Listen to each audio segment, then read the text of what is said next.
and welcome to Art Portals. On today's episode, we are going to be discussing comparison and what that does to your artistic voice. What does it mean? What is the point? What are we doing here? Well, Rex, you tell me. What does it mean to compare yourself as an artist? Well, it's like I'm looking at your art and I'm wondering, how do I do that? And also, why am I not doing that? What do you think? I think that that's essentially what it is. Or you're looking at somebody's success and you're like, I started way before this person and they're already blowing up. Why am I not getting there yet? Or it could just be like, well, screw all these haters. I'm just going to keep doing my thing because they're just not as good as me. And you're all in your head, and what that does to your artistic process and your creativity. Yeah, there's some really beautiful art out there, and sometimes it can be discouraging to see how advanced some people are and how far along in their career they are, but maybe you aren't seeing all the groundwork that they're putting in and all the years of experience that they're hiding from you. And some artists throughout history have even destroyed their early work because it's, I don't know, they're like hiding the evidence, you know? Yeah, exactly.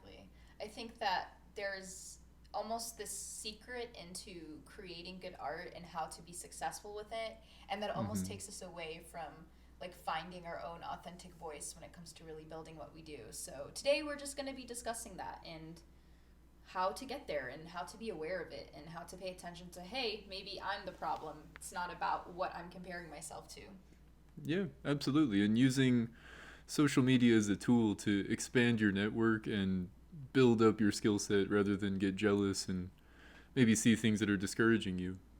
Yeah, for sure. I think that I find myself in huge comparison when I'm on social media and I'm following these incredible artists and I'm seeing work that has already been perfected or 20 plus years of skill set in comparison to what I have. And I feel discouraged. I feel like, well, why am I not there yet? Right? And I know a lot of people have felt this as well. And so you feel like, well, I'm just not talented enough, or I don't have that same sauce, that same spark that this other artist does. But really, I feel professional artists are just kind of not really sharing with you the years and hard work and what it really took to get better and to have that type of skill set required in order to have that authentic artistic experience. Yeah, and something that we talk about sometimes is authenticity and maybe what that means to us. And Yeah. I think I'm coming at it from a point of view that's, obviously things that I enjoy have been done before, and maybe there's something I can do about it. But also, is that theft? Is it plagiarism? Or is it building and constructing something in addition to what someone else has done? Yeah. Where are you coming at from? I think that, well, authenticity essentially means being able to listen to your own inner voice and not, obviously, we all have inspirations. Everything's been done, quote unquote, yet there's always a unique take that every person can have on something. And the more you apply that uniqueness to yourself, that is when authentic creation really forms. And so that's essentially what I'm considering. But if we're talking about like plagiarizing and all that, that's what ends up happening when you are in a state of hugely comparison and you see somebody else's success and you're like, well, this is what this person does, so I'm going to have to replicate that. Yeah, yeah, and I think it's good to model yourself after people. So something I mentioned earlier is using social media as a tool, and I think it's a great opportunity to reach out to artists, and maybe 1 out of 10 times someone's going to be rude and not respond, but a lot of the time you'll find that artists are super receptive and willing to show their evidence and explain how they got where they are. And even just by leaving a comment that's like, whoa, that's cool, how'd you do that? And with genuine curiosity, you can learn. And rather than, coming at it from an outsider perspective, now you're suddenly a part of the experience. And the artist isn't doing it just for themselves. They're sharing their work because they want to show off or like to share what they've done. Yeah, totally. I think that there has to be this level of approachability as well that you have within yourself. Like, how that's why awareness is so important. Like, if you are aware that you are in a space of comparison and you hit somebody up to just ask them, like, hey, what did you do for this? Or you contact them because you want them to help you. I don't think we should be expecting anything from anyone really, but really what's important is to just be genuine about it. And I think that genuine attracts genuine. So establishing the type of artist you want to be at first is extremely essential. And from there, you can go and reach out to certain artists. Because, I mean, I don't know, if you're going to reach out, for example, to James Jean, he's probably got thousands of artists hitting him up, you know? So, how is he going to actually reach out and contact you?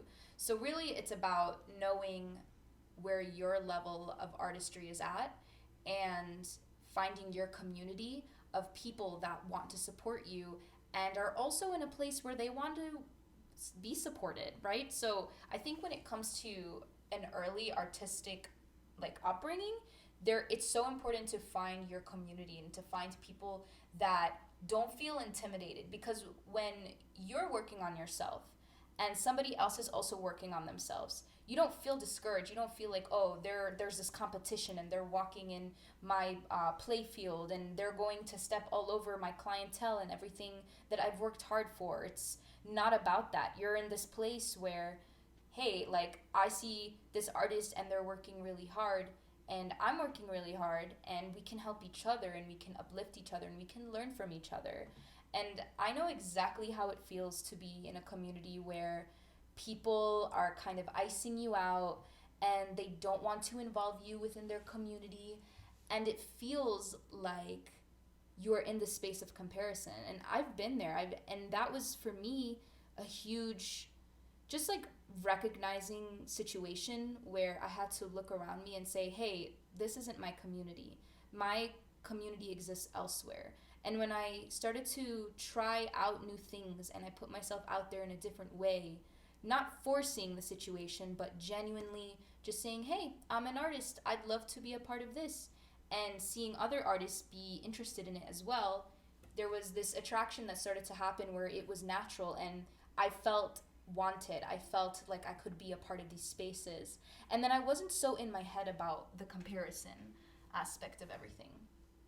So I think that when it comes to comparing yourself, sometimes it's hard not to when you're in a space where you're being iced out and all these other people around you are having opportunities, but really it's not about you, you know? It's just that's what they're doing and that's okay, but you know, pay attention to that feeling and let it pass, because it's not everything and it doesn't mean that your success of an artist isn't going to matter.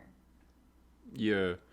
And make sure that, in my experience, I think using social media just as much as I am making art, if not, less. So using social media in a way that's like research almost, where I'm like checking in on my friends and also seeing what the art market's like, and so kind of partially as a business move and partially just on a friendship level, just seeing what's going on. And then if I'm on for half an hour, then I have to at least make art for half an hour before I can go to sleep, So I think that having that relationship that's a little bit more balanced is helpful for me.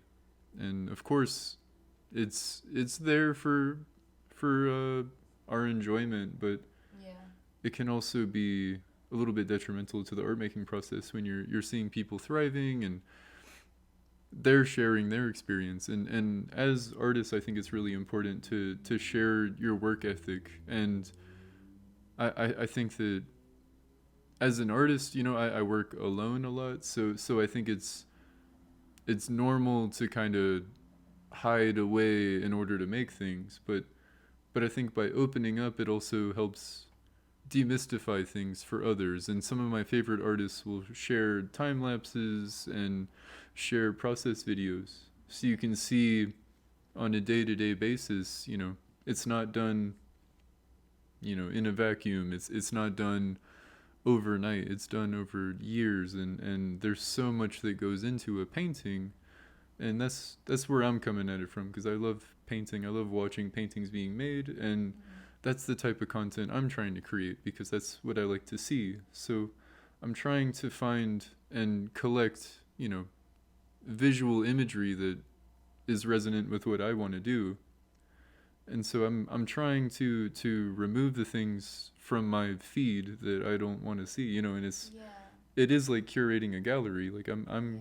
I'm in charge of what I see, and I have an account for my friends, and then I have an account for my professional and art relationships, and I try to keep it, Yeah, I was keep it gonna separate. say, yeah, because so what it sounds like is that you're curating your social media feed and what you're seeing based off of what is inspiring you, right? Oh yeah. So how do you then go from kind of organizing and selecting who you choose to see every day and what that does to your art process once you do have that curated?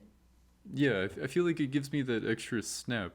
Like I see the things I want to see, and the algorithm provides. Sometimes I see things that are garbage, and I think that that's strategic on the social media side, where every now and then you see something you don't like. But I think that they throw things in that they know you won't like, because it is a little bit like gambling. You're like, well, if I swipe one more, I'll see something I do like, and it feels randomized. But I think that it's intentionally placed there, that you see an ad for Zelle, or like some, Yeah. or what are Zales, like some crap you don't need, and it feels intentional. I think it's like it randomly places things Yeah, that for don't sure. fit.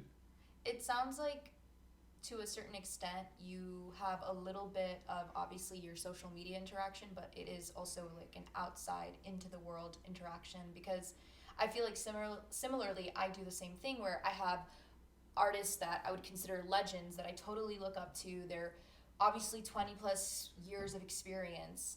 And then I have a community of artists that I've met in person, friends that I've met, or just people that I've never met and are creating things, and they have like a really small following, but you see that they're not creating content. They're putting all of their love into what they do. And so for me, seeing that inspires me. And again, like you said, there's Yeah. always advertisements being thrown on there and shitty art that you see, commercial work that is just so kitsch, and it's just trying to make you stay on the app. But when I see and I curate my following to be work that inspires me, that is genuine, and not saying that only my version and my subjective viewpoint on art is the genuine viewpoint. There's taste for everybody out there. It doesn't matter. But me personally inspires me a bit more and gives me that spark that I need when I see others doing what they love, kicking ass, making beautiful work, and inspires me to go back into my studio and apply myself. And so I think this is what we're essentially talking about here is when you get to explore what you like, what inspires you, then you're able to apply that back into your own practice. And you can really start to address and recognize, hey, this is the type of artist I'm trying to be. And it helps you be more intuitive and more authentic to yourself. Definitely. Yeah. I think so too. And for me, it's a little bit like disappearing for a little while is helpful for my mental health, and I think it also lets people kind of forget about me for a moment. So Yeah. it makes it a little bit more fresh when I come back. It feels like I need that, and maybe the people that I appreciate, they'll have long periods where they aren't posting, and Mm, then they come back with some badass art. So that's, exactly. I think, again, a strategic break, and I think that's something I try to incorporate when I can, is just take Mm. a take a month long break from posting and being available, and yeah. Yeah, I think that's also because you're not feeding the algorithm what it wants. That's another thing, because we see so much incredible work online all the time. And we see people, again, that have so much experience that they're able to feed the algorithm and it's easier. But when you're still building yourself, you're trying to create new work, you do need spaces of isolation, like you said. And I think that if we're constantly looking at that, we feel like we have to become these content creators, and that takes us away from our authenticity. Yeah, So, exactly. yeah. And if that's who you want to be, that's fantastic. And there's many branches on being an entertainer, Yeah. but it's like, do you want to be a content creator? Like, do you want to be an influencer, or would you rather be a gallery artist, or would you rather whatever specific thing you want to do? I think it's good, even though it might seem like tedious work, but defining for yourself, who am I and what do I want to do? Because there's so much information flooding you all the time, more than ever. So Exactly. And so what can we tell all of our artists and our art listeners here how to become more authentic to your artistic voice? How do we help people really figure that out? I don't know. That's a good question. Yeah. I guess it also it begs the question, like, what is authenticity, like we were talking about? Yeah, exactly. It means something different to me than it would to you. It's very subjective. Exactly. I think I think personally I always have to go back to my own experience and what got me into figuring out my authentic self. And yes, like of course it's I have inspirations. We all are inspired by something and we all figure things out as we go, right? But what really got me going through that is writing and going through my emotions and figuring out what it was I wanted to create and where I was in this certain stages in my life. And I think I took a period of time to just not really be as surreal and just kind of draw from life and study from observation and just figure things out through just the practice of creating. Because through that, you start to really figure out, like, hey, I actually really enjoy doing this one thing. I'm going to do that. Or, hey, I actually didn't really like that. I'm going to abandon that and try something new. And so through the process of creation, I think we really do begin to discover who we are. And I think it's also about balance. Because if you're able to separate yourself from what everybody else is doing, you're more in tune with where you are in this point in time. And you can really sit down and just be like, I'm going to draw a flamingo with in a banana split. Some crazy visual thing that is probably going to look terrible because my skill set isn't there yet, but I'm going to go for it. And I'm not going to really think about what this other artist is doing because I saw that they did this cool screen print of like a similar flamingo. Like, I'm not going to think of any of these things. I'm just going to go for what I feel is right in the moment. Yeah, and I like what you said. I also agree. I learn a lot by doing. So you can plan and prepare, you can write down notes, you can do all that, but if you want to learn how to do something, you got to pick up the wrench and do it. You got to get in there and make a bunch of mistakes. And like we were talking about earlier, I think it's not about avoiding failure, it's about failing more frequently and failing more often. And by stimulating activities that you haven't done before, it's almost like you're exposing yourself to situations that you don't like, so then when you are back in your comfort zone, you have a greater appreciation for it. And I think just generally, like, thinking of your art practice like an RPG, you're gaining experience points and you're going on adventures and you're getting checkpoints and you're exposing yourself to situations that maybe aren't part of the main quest, but you are still working towards something, and you get to decide what that is, because you're the video game creator, you're the web designer, you're the marketer, you're doing all these things. But really, if you can turn it into a game, if you can make it something that's more enjoyable, that isn't, how do I mimic what someone else has done, how like, maybe before you start working every day, you ask yourself a new question, like an open-ended question, like, what's the most fun thing I can make today? Or what's the most, even you can go in the other direction. What's the least fun thing I can think of doing? And then draw that. And then I guarantee you'll learn something from it. And even though it feels tedious, it is a part of your journey. Yeah. Asking a question every day is a great way to also stimulate your curiosity for the world.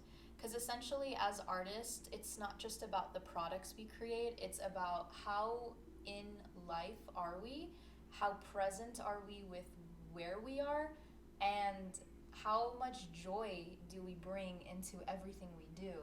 Because it's also a way of seeing. Because if you can step away from all of your expectations of yourself, where you're supposed to be, what other people are doing, what you're doing wrong, all this negative mumbo jumbo that you keep feeding yourself, you really start to see that the world is an amazing place for exploration. And as artists, we bring magic into this world. We can do that. And again, you don't have to create a tangible thing in order to experience that perception and that mindset of it. So, really, that is authenticity at its core. It's living your truth and enjoying it. And even in the failures, as you said earlier, there's something magical that happens. And definitely we should do an episode about how to embrace failure as an artist, because that's super important in really cultivating a practice.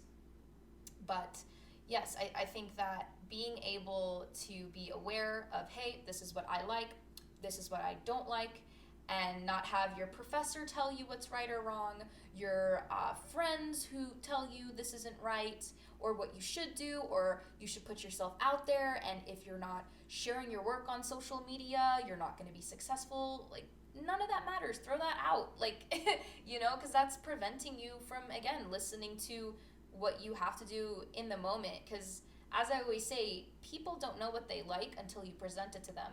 So if you can really share something exciting and new with somebody, and you hermit yourself away for a little while to do that, it's exciting. And I feel that every artist should want to embrace that type of life. Yeah, I also circling back to what we were talking about earlier with choosing or curating your feed is it goes in tandem with that saying. It's like you're the average of your 5 closest friends, and I think that something could also be said for who you arrange as your top 5 favorite artists. Where do you fall in on their work ethic, their skill set, like their everything? So what in their art can you take, and what can you build on, and what resonates with you and why, and maybe break down what you can do to work towards what they have and narrow the gap between where they are and where you are, or where you want to be and where you currently are. Yeah, I think it's also like setting your expectations up right, because when you are seeing where they are and what they're doing, it's like, again, just being aware of sort of that level that you have to surpass in order to kind of breach that authenticity and artistic voice, right?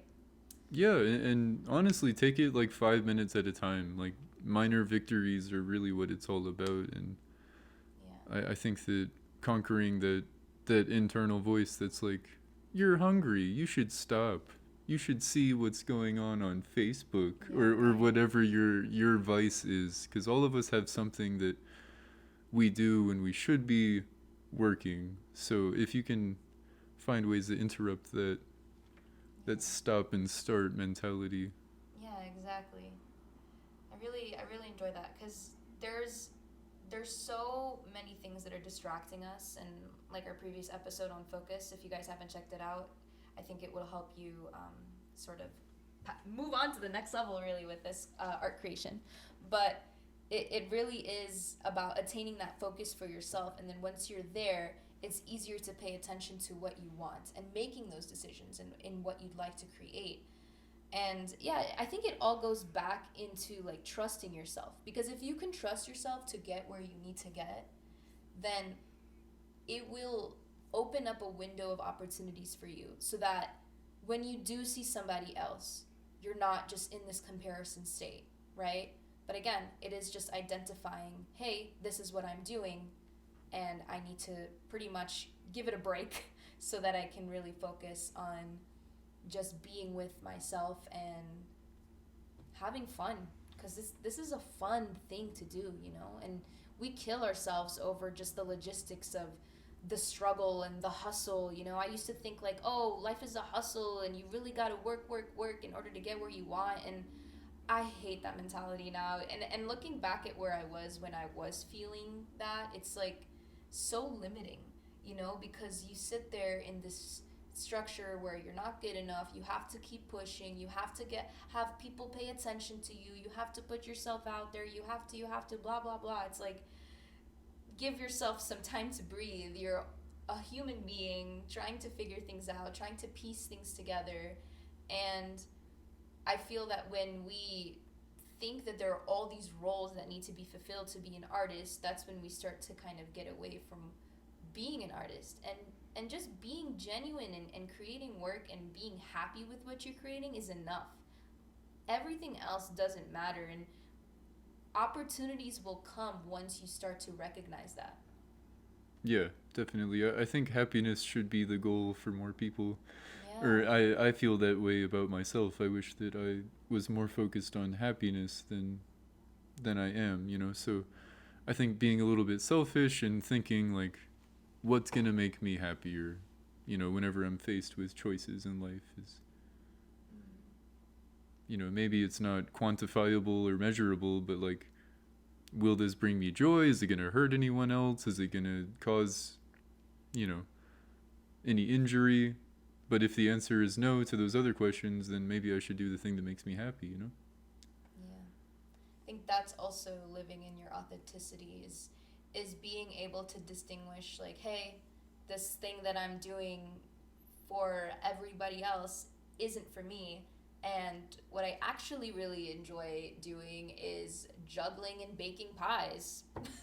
You know? You're juggling pies. Juggling pies, there you go, you know, and juggling pies and taking a bite of the pie every time, you know, and if that's your goal in life and that's what you want to do, don't let Be society... the best pie juggler you can.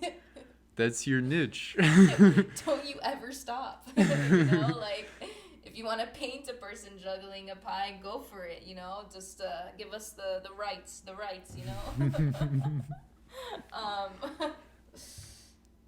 But yeah, I think, You're welcome for the idea, by the way. yeah, I think that there's an endless amount of opportunities and things that we can do, and we limit ourselves when we fall into these societal structures of this is who you're supposed to be. You're supposed to be this lawyer, you're supposed to be this banker, you're supposed to be this nurse. And of course, those are extremely important, you know, things, and if that's what you do during the day, then of course that's great. But give yourself time to be creative, because I think that alongside our physical health and our mental health, we need to be creative. We need to release a piece of our imagination and our ability to just kind of exit this world for a bit, this, you know, physical, three-dimensional space, and go into different higher dimensions. And art is one way to kind of enter into that. Right. You can go into a higher dimension and gain experience points, like a video game. Exactly. Learn some things and come back and paint about it. Right. It's a quest. Mm-hmm. You know, comparison is the thief of joy. And when we aren't in the space where we are joyful, when we're thinking of our own success and where we went wrong and why we don't fit into this other bubble, we also kind of take ourselves away from what other people are doing and their success, and just being happy for other people's success, because there can be a reality where the two exist, where yes, you recognize that you've been working hard and maybe you're not where you'd like to be yet, but other people are there and you're happy for them and you want to encourage them because you see that they work hard. Mm-hmm. And we should be helping each other and building each other up, you know? Yeah, definitely. And in the same amount of time and effort that you're putting into comparing yourself to people, you could just be cheering them on, commenting on their work, and by building up their following and their algorithm or whatever, you're also helping yourself, because it's such a small community, and ultimately it seems like everyone's so distant because they're on your phone. But you know, I guarantee a lot of the artists you're following or seeing their art and interacting with, they're seeing that you're interacting with it, and they're happy to see it.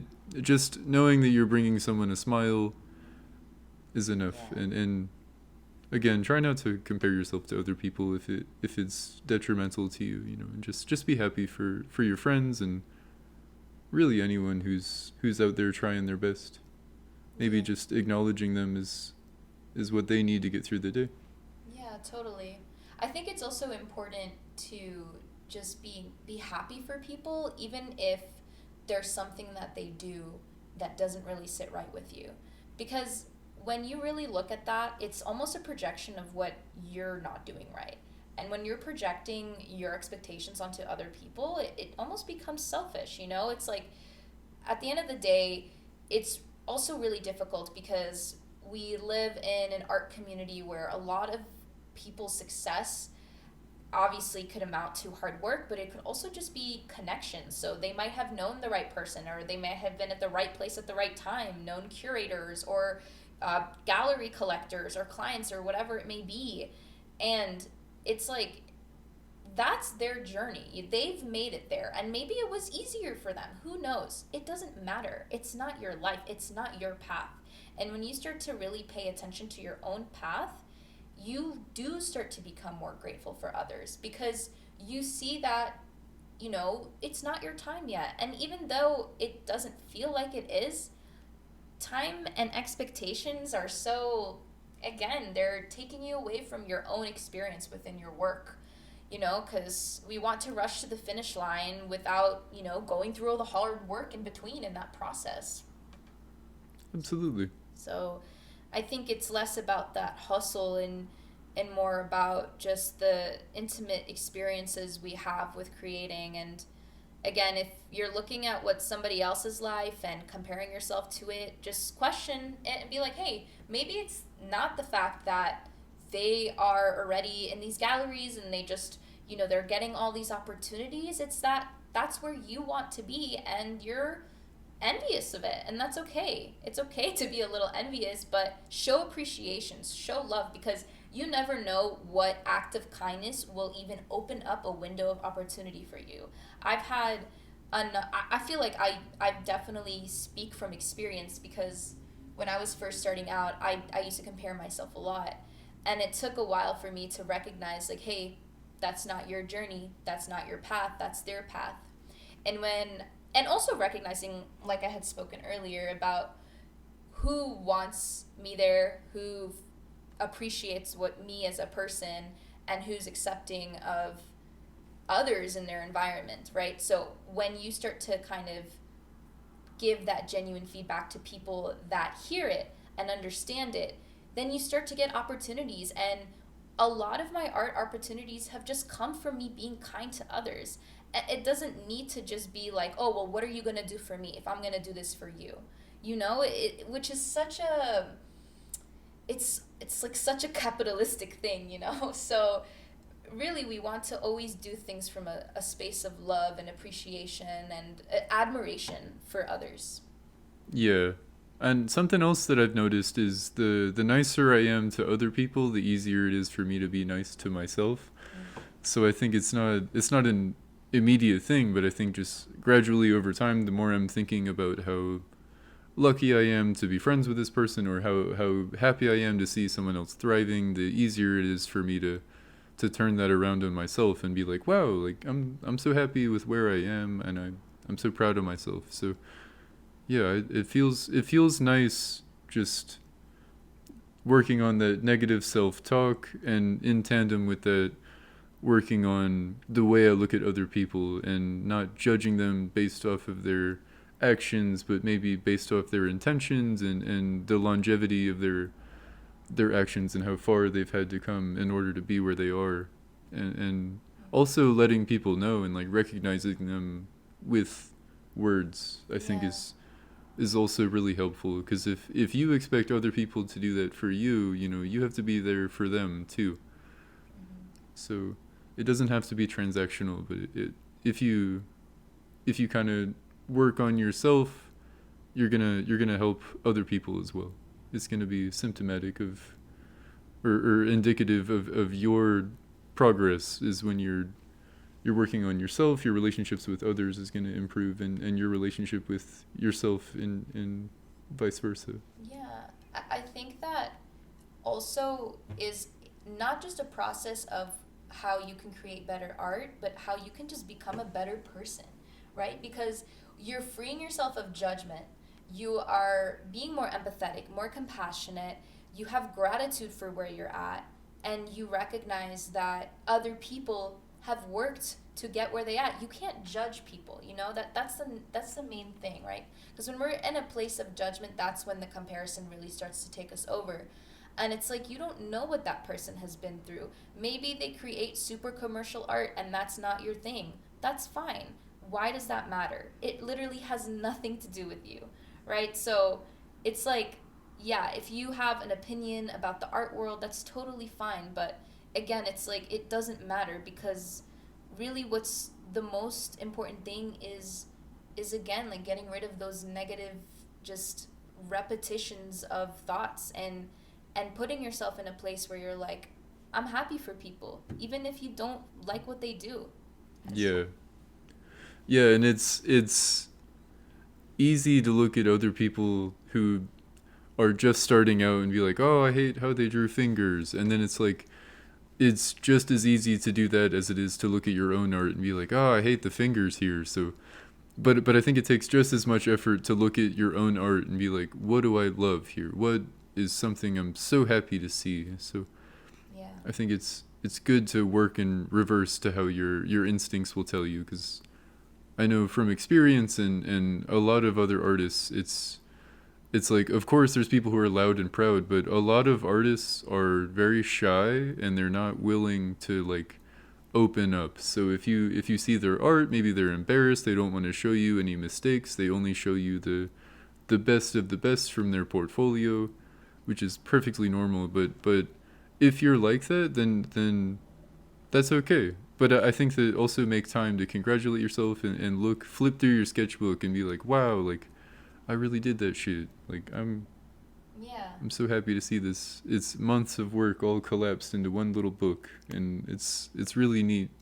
And you should feel good about how far you've come. You know. You gotta celebrate the little wins.